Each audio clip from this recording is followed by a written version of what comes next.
जन्मदिनको धेरै शुभकामना आमा। तपाईँ मेरो जीवनको पहिलो गुरु, पहिलो माया र सबैभन्दा ठुलो उपहार हुनुहुन्छ। यो संसारमा धेरै सम्बन्ध भेटिए, धेरै मान्छे भेटिए, तर मैले तपाईँ जस्तो निस्वार्थ प्रेम गर्ने मान्छे कहिले भेटिनँ।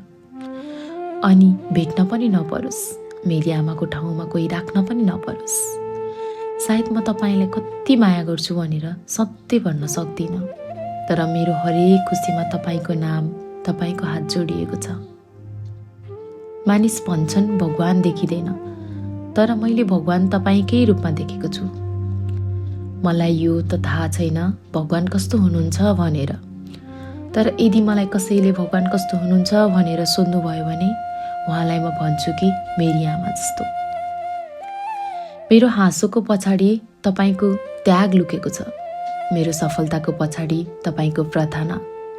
आफू थाकेर पनि मलाई अघि बढ्न सिकाउने मेरी आमा मेरो सबैभन्दा ठुलो हिम्मत हुनुहुन्छ। मेरी आमा बिना मलाई घर घर जस्तो लाग्दैन, जीवन जीवन जस्तो लाग्दैन, किनकि मेरी आमा मेरो संसार हुनुहुन्छ। आफ्ना सपना बिर्सेर मेरा सपना पूरा गर्ने दिन रात नभनी खटिएकी छिन्। आफ्नो खुसी लुकाएर मलाई हँसाउँछिन्। आमा, तपाईँको माया, त्याग र साथ बिना म हमेसा अधुरो रहनेछु। जन्मदिनको अनगन्ती शुभकामना, मम्मी।